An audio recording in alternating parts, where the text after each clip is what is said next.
What's poppin', people? It's Dante. Today we're going to be breaking down some of my street photography using the Ricoh GR III. I'm going to share with you some of the behind the scenes of the contact sheets, analyzing the compositions of the photographs, and dissecting what makes these photos so great. And so ultimately, I really want you to hone in on this very simple and fundamental idea with street photography before we jump right into this video. The more that you walk, the more that you see. The more that you see, the more that you photograph. The more that you photograph, the more curious you become. The more curious you become, the more lust for life you have. And then when you go out there and you interact with the world with this lust for life, with this exuberance for everyday mundane life, this will reflect back in the photographs you make. I believe that photography has nothing to do with photography. Photography has everything to do with how you engage with humanity out there in the open world on the front lines of life. And so in order to make a more compelling photograph, in order to become a better street photographer, one must fall in love with life first and foremost. Because then when you fall in love with life, you're going to photograph with consistency. You're going to go out there each and every day practicing your street photography. I don't think street photography is for the photographer who comes out once a week, every couple of days, a month. You know, you really got to go out there and practice with this rigor and vitality where ultimately street photography does become a numbers game. It comes down to you actually going out there and walking the same mundane lane every single day, but still finding something to uplift in a photograph. You know, that's the challenge of street photography, and something I wanted to share with you before we break down some of these photographs, because I believe photography is very simple. You just got to go out there and do the thing. And so a photographer is responsible for where they position their physical body in relationship to the subject and the background. Meaning, photography is a visual game and a physical pleasure. And a lot of the times, as much as you can look at the world with your two eyes, seeing and perceiving the world with sharp visual acuity, the result of the composition derives through your intuition, through your gut, through where you position your body and press the shutter. And so photography, I believe, and the compositions that I make are much more of a physical decision of where I position my body in relationship to the moment and the background. Synthesizing the content with the formal elements of composition is critical in street photography. And so this is a very fundamental 1, 2, 3 ABC street photograph that I made on the streets of Rome that I want to break down first and foremost. And so each and every day I would hit the streets with my camera in Rome and recognize how beautiful the sunset was around the Colosseum. And so because of the way in which the sun set at this particular iconic location, I decided to return time and time again. And I could really sense the possibility of a photograph here because we have a choke point. As you can see in the contact sheet, there's so many people coming my way. And it's basically the most active place in the city at this particular time. And so by going where the action is, finding yourself at a choke point where there's a sea of people moving in and out of a corner, in and out of a street, you can increase your ability to create a photograph, right? And so the first tip is to find a choke point. And then when you find a choke point, you can set your stage and you can position your background in relationship to the people in the foreground and make these different relationships very intuitively at a scene. And then you can sit there and be patient and put together a composition. You know, there's an art of street photography where sometimes you're using the hunting technique and you're walking down the street making quick snapshots. Other times you synthesize this technique by hunting at a scene in a particular way where we call it fishing, right? And so when you're fishing, you're sort of hanging out and you're watching as people come in and you're observing the flow of traffic and you set your background and you wait for the puzzle pieces to align. And so in this particular instance, I wanted that Colosseum in my photograph. I wanted that to be the most prominent thing that you see in the image, as it's an iconic sort of aspect of Rome. And so I noticed the light and shadow, and this to me was the most beautiful aspect of this particular location, was the way in which the shadows casted upon the wall and the way the light illuminated the subjects in my frame. And so we have the first element, setting the stage, setting the Colosseum there in the background. And so I positioned my physical body in relationship to that Colosseum and this second element here of the shadow play. And so I was very aware of light and shadow in this particular location. I was very aware of the possibility of a shadow casting upon that little sliver on the wall on the left-hand side there. And because of that, I made sure to position my body so that those shadows would reveal itself in the photograph. And then all that was left for me to do in this particular instance was wait for my foreground element. And as the foreground element, as the woman entered the frame, I clicked the shutter as she sort of just filled that right-hand side of the frame perfectly. And this to me is the art of patience. When it comes down to it, a photographer has to not only be able to respond intuitively and quickly, but you should also be able to really be patient and be there and be present in the moment when you press the shutter and watch as the stars align. This to me is the art of street photography. It's having the speed of a hunter and the patience of a fisher, right? There's something about that really does make sense to me.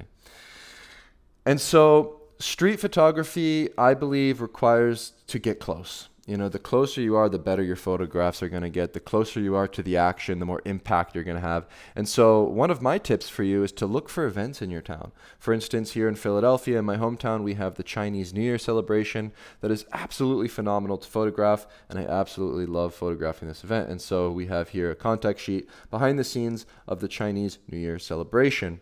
And as you can see in the contact sheet, I'm very intrigued by this subject smoking a cigarette here in the foreground of the frame. And you can see in the way in which I'm tracking this subject and I'm trying to photograph him. However, his face is turned to the side, and so the frame doesn't have as much impact. And I just kept chipping away. I kept making frames. I kept making frames. I kept making frames. And I waited for my subject to turn into my composition. And you can see the way in which I'm sort of angling and positioning my camera a bit more above my eye level. I'm holding the Ricoh up. I'm trying to make sure that I can separate this subject from that cluttered background. And I was waiting, and I was just simply aware of the subject, aware of this character, you could say, this gesture of the cigarette in the mouth. And then I was just literally just waiting to fill the foreground. I was just waiting for a simple glance, a simple turn of the head. And then once I made that image, I just moved on because that's what I was waiting for. And so you can see here, it's a very impactful photograph because of the proximity. And so getting close and filling the frame in the foreground with a subject, with a gesture, with something visually impactful is going to elevate a mundane moment to a new height. And so by separating the subject, we have here in the foreground this sort of smoking man. He's got a cigarette in his mouth. There's this gesture, and he's separated from the chaos of the background. And so when you break down the composition and you look at the way in which his face fills so much of the frame, it really does have everything else fall into place in a simplified frame where even in this sort of chaotic hustle and bustle Chinese New Year celebration, I was able to isolate an impactful subject in the photograph that I made by positioning my camera as close as physically possible. And this to me is the art of getting close, where getting close is a great technique for when you're inside of these sort of chaotic scenes at an event, because you can easily isolate a subject and simplify a frame and make something more visually and emotionally impactful. And so when you're in an event like this, you can really practice getting close because there's so many people with their cameras out, and you become this sort of fly on the wall bystander at the event, and it really does lend itself well to getting close and making these kind of images. So once again, pro tip, look for events and photograph them. And so working the scene is a big part of my process. It's always been a part of my process.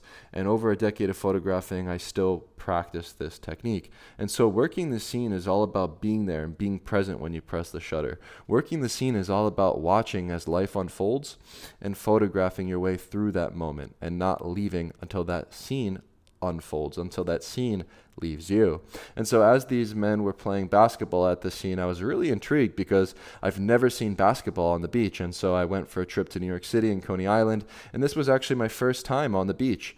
And so as I observed that beautiful tower in the background from the amusement ride, I really wanted to include that in my frame, and I made sure to work the scene in order for me to put together the puzzle pieces and combine that foreground with that background. And so by observing that beautiful background element, and of course the people that are playing basketball, I tried to essentially treat this frame like visual problem solving. And I believe photography is like visual problem solving, of putting together the puzzle pieces. And solving these visual puzzles is the duty of the photographer. And a lot of the times, the first piece of the puzzle that I solve is the background. And so when I'm working the scene, a lot of the times I work back to front.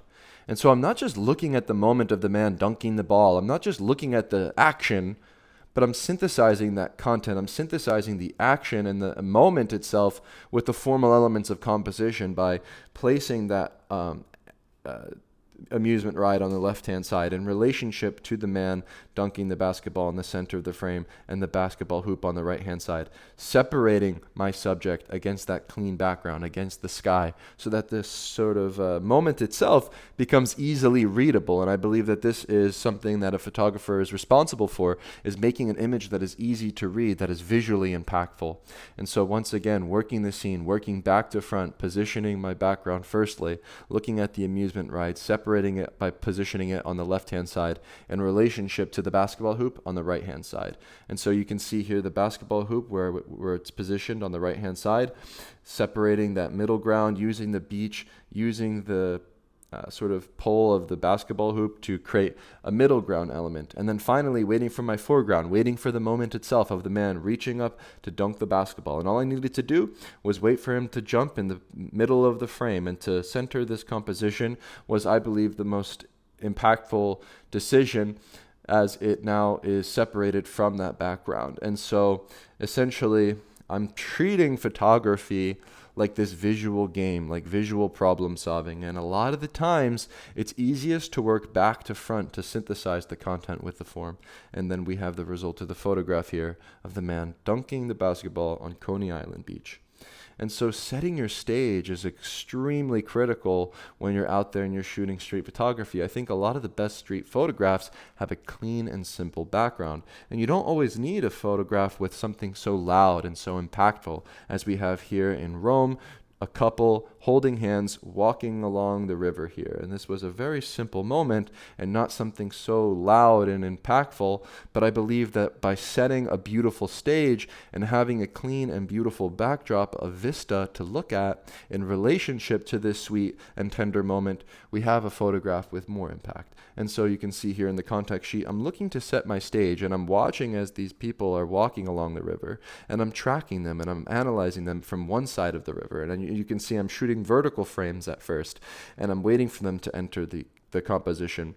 But ultimately, I actually wound up crossing the street and positioning myself at an angle from a different vantage point from the bridge. And so a lot of the times, if you're looking to make a more interesting or compelling photograph, you can find yourself at an elevated point of view, maybe on a bridge, overlooking a cliff, and looking out towards a vista where you have a clean backdrop to look for, where you have a stage to work with. And so by setting my stage here, you can see highlighted in yellow, we have these beautiful houses, we have these leading lines coming down from the path, we have the beautiful river, the clouds in the sky, and the clean horizon that separates that tender moment of the couple holding hands, walking against this beautiful backdrop. And this to me is the art of setting the stage and being patient and being aware of the different elements that I can combine, scanning and analyzing the people as they move down the river, and then moving from one side of the bridge to the other to change my perspective and have a clean stage set and ready to go. All I needed to do now was press the shutter. So patience, I believe, is one of the virtues that is overlooked in street photography, where a street photographer is moving quickly with speed and spontaneity. And while I completely understand this aspect of street photography, I believe it's also important to be as patient as a fisherman. And so here in Paris, I had 48 hours to explore the streets. And the day I arrived in Paris was very late at night. And so I arrived late at night and I picked up my Ricoh GR III and I hit the streets and headed straight to the Eiffel Tower, as this was the most iconic thing I could think of to photograph in the city of Paris. And so I positioned myself in an angle from this, again, from a bridge. And I found myself at this bridge very naturally because I wanted the Eiffel Tower to not necessarily be the most obvious thing within the frame, but I wanted it to sit in the background of my composition. And so I found myself at this bridge where I could relate a foreground element to the background of the Eiffel Tower. And so by separating the Eiffel Tower from the chaos and the hustle and bustle on this bridge, I was able to create a photograph with more impact. And essentially, by being patient and positioning myself here, watching life unfold, watching all of the chaos around me, I was able to make a successful frame. And so one of the things that really stood out to me was this woman. And you can see in this contact sheet, I'm watching as this woman is having her photograph taken as she's seated upon the ledge. And I can't stress enough the art of patience, because I sat here for a good half hour, most likely. When I arrived in Paris, I didn't have that much time. Once again, I had 48 hours. And so I really wanted to make sure that I had the time to actually execute this photograph, because if I'm going to spend time in Paris, I'm going to want to photograph this iconic structure.